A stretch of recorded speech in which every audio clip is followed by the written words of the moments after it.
Now at 11, a political changing of the guard comes on Monday. Ohio Attorney General Mike DeWine will rise to the state's top job, which Governor John Kasich will be leaving after the term limit of 8 years. So are you saying that you made decisions for the good of the people, not necessarily for the good of the party? Well, I mean, yeah, I don't care about that. I mean, the party is my vehicle and not my master. Well, 9 on Your Side anchor Kristen Hartman, as you saw there, had a one-on-one interview with the governor, who reflected on his time as Ohio's CEO. His advice to his successor: ignore politics and do your job. The general message of this interview.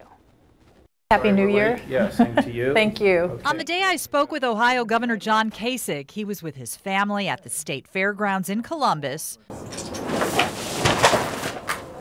for the dedication of a building in his name. If you had a word to describe where your head and your heart are right now as you're about to leave the chief executive office for the state of Ohio, what would you say that word is? Excited. Excited. Well, I've done my job here, and I always wanted to run through the tape. I've done it, and I'm excited about what we have achieved. His team detailed accomplishments in 40 pages. Things like having taken the rainy day fund from 89 cents to nearly $3 billion and having added some 500,000 new private sector jobs.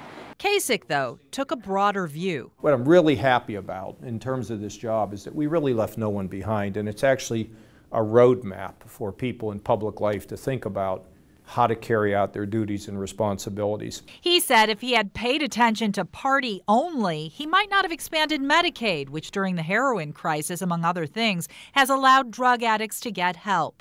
But Medicaid expansion wasn't popular with factions of his Republican Party. If those decisions affect my future, tough. That's not my job to be thinking, okay, what's the calculation for the future? In life, when you get behind the wheel of a car, drive the car. Having made that statement, how do you view the government shutdown right now? Well, it reminds me of a bunch of children. You know, everybody arguing and, no, it's me, I want my, well, no, you don't. And it's just, come on, get in a room and fix it. Give. Compromise is all a part of life. While Kasich has been critical of the Trump administration, in this interview, he gave the president credit for banning bump stocks, a measure to potentially thwart mass shootings. In his final stretch as governor, Kasich pushed for red flag gun laws that didn't go anywhere. I'm bitterly disappointed. He also talked about a very public failure. Senate Bill 5. It aimed to curb collective bargaining rights for public workers. Ohioans repealed it after Kasich signed it into law. Well, I wish we hadn't have done it, but that's all part of learning, and I got shellacked pretty good on that. What'd you learn from it? Listen to people, Look, I was a congressman in a governor's office. Now I'm a governor and a leader in a governor's office. Who took time while he was there to run for president in 2016. Would you like to run in 2020? Now's not the time to get into a big discussion about that. So what are you hitting first? What are you doing first? It's still kind of in the oven, and it'll come out of the oven soon. Okay, well, that's a tease if I ever heard one. Well, you'll get it when it's ready. You'll get it when it's ready.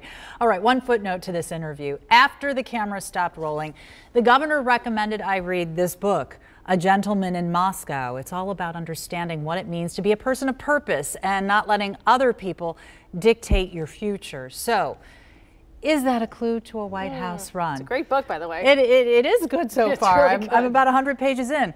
Is it a clue to a White House run? We'll know soon enough, I suppose. Maybe that's that bun in the oven that's still baking, but we'll have to wait for that to come to fruition, possibly. But have you ever had anybody say, read this book and give me a call back and tell me what you thought about it? No, and he did ask me, he wanted the feedback on the book. What do you think about it? Right. Yeah. I'm interested to hear what you have to say when you finish reading. We'll have a nice discussion about that too. A little book club. Okay, so do you feel like he's positioning himself here?